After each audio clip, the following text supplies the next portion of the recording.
میں گورکھپور ضلع کا رہنے والا ہوں. قادیان میں میرا گھر ہے. میرا نام گوہر احمد قادیانی ہے. میں ایک نبی کی تبلیغ کے لیے نکلا ہوں تاکہ ان کا دین پورے عالم میں پھیل جائے. نبی قادیان میں پیدا ہوئے تھے, اب ان کا انتقال ہو گیا, لیکن ان کا دین ابھی زندہ ہے. کیونکہ نبی کی ضرورت نہیں تھی, ضرور تھی, اسی لیے اللہ تعالیٰ نے قادیان میں ایک نبی پیدا کیا. ارے چچا, ارے چچا, ارے چچا, آواز ہے بھیا. ارے چچا, ہم بہت دور سے آئے ہیں. آج رات آپ کے گاؤں میں ٹھہرنا چاہتے ہیں. بیٹھے جاؤ, کھانے واسطے ہمارا گھر حاضر با, چل کر چلے. پہلے یہاں تھوڑے کھڑے کھڑے بات کرتے ہیں, پھر گھر چلیں گے. جیسن تھار مرضی, مگر کھڑی کھڑی بات ہے, بے اچھے سے بات ہوئے. ایسے ہی اچھا لگتا ہے, ایسے ہی ٹھیک ہے. خیر, آپ کو معلوم ہے کہ محمد صلی اللہ علیہ وسلم کے بعد دنیا میں نئے نبی آئے ہیں جو لوگوں کو سچے دین کی دعوت دیتے ہیں. علی کافی تو صاحب رسول اللہ صلی اللہ علیہ وسلم کے بعد کیسے کونوں نبی آئے, وہ نبی تو آخری نبی کا. یہی تو افسوس ہے نا کہ آپ کو معلوم ہی نہیں. کیا کسی نے آپ کو بتایا نہیں؟ ارے یہ میں بتلاوے کی کیا بات ہے. ایسا بچان کی ہمارے نبی کے بعد کونوں نبی نہ آئے. ہمارے میں مولوی سب جمعہ میں بیان کرتے ہیں, ہمارے مولوی سب جمعہ میں بیان کرتے رہے. یہ ہمارے ایمان کی بات کا, ہمارے پاپا اور چاچا سبھی ہم ایک ہی سنت رہتے ہیں, وہ دونوں بھی مولوی صاحب ہیں. دیکھو چچا, سوچو, دنیا میں بہت سے نبی آئے ہیں نا. ہاں آئین ہیں, ہم تو سن لے کہ 1,24,000 آئین ہیں. ٹھیک اسی طرح ایک نیا نبی آیا ہے.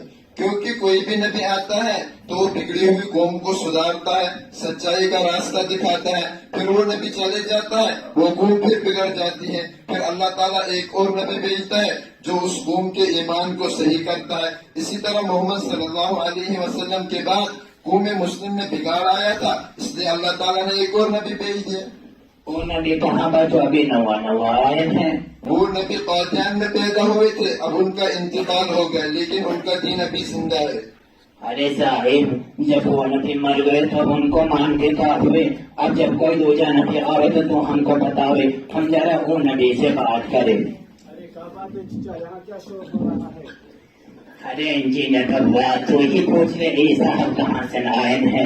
اے صاحب ہمارا مہمان با, آج ہمارے گھر آئین ہے. جی فرمائے, آپ کہاں سے تشریف لائے ہیں؟ میں گورکھپور ضلع کا رہنے والا ہوں. قادیان میں میرا گھر ہے. میرا نام گوہر احمد قادیانی ہے. میں ایک نبی کی تبلیغ کے لیے نکلا ہوں تاکہ ان کا دین پورے عالم میں پھیل جائے. کیا محمد صلی اللہ علیہ وسلم کے بعد بھی کوئی نبی آ سکتا ہے, جبکہ رسول اللہ صلی اللہ علیہ وسلم کو خاتم النبیین کہا گیا؟ حیرت ہے, آپ انجینئر ہو کر اس طرح کی کھوکھلی باتیں کرتے ہیں. کیا آپ کو کسی نے بتایا نہیں؟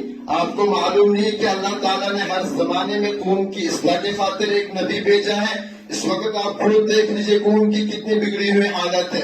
کیا اس وقت نبی کی ضرورت نہیں تھی؟ ضرور تھی, اسی لیے اللہ تعالیٰ نے قادیان میں ایک نبی پیدا کیا. تو پھر خاتم النبی جو قرآن میں آیا ہے, علماء تقریر کرتے, مفسر تشریح کرتے, کیا یہ نعوذ باللہ بیکان کی باتیں ہیں؟ اس کا مطلب نہیں ہے. اگر اس کا مطلب ہے تو پھر نئے نبی ہونے کا کوئی سوال ہی نہیں ہوتا ہے. It is impossible mister Gohar, you are wrong. یہ بالکل غلط بات ہے, آپ بالکل غلط بول رہے ہیں. دیکھیے انجینئر صاحب, آیت بالکل صحیح ہے, آپ نے آیت کا مطلب ہی غلط سمجھا ہے. محمد رسول اللہ چونکہ تمام نبیوں کے سردار اور کنگ ہے, اسی پاور اور اتھارٹی کی وجہ سے آپ نے یہ مہر لگا دی. اب جس نبی کی نبوت جاری ہوگی وہ میرے اندر رہ کر جاری ہوگی, یعنی ڈائریکٹ کوئی نبوت جاری نہیں ہوگی. آپ کے ماتحت اور آپ کے اندر رہتے ہوئے آپ نے باقاعدہ نبوت کی مہر لگا دی. اچھا, تو یہ بات ہے. اگر یہ بات ہے تو پھر بڑی واقعی بڑی معقول بات ہے. ہمارے نبی سب کے سردار بھی رہے.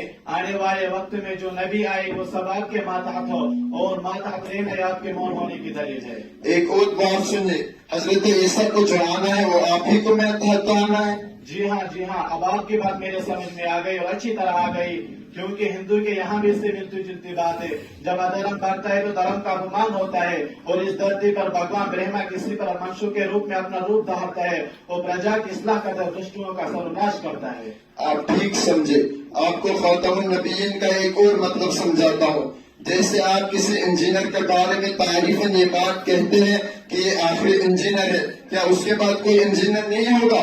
ضرور ہوگا, مگر یہ بات تعریفاً کہی جاتی ہے, اس سے دوسرے انجینئروں پر کوئی فرق نہیں پڑتا.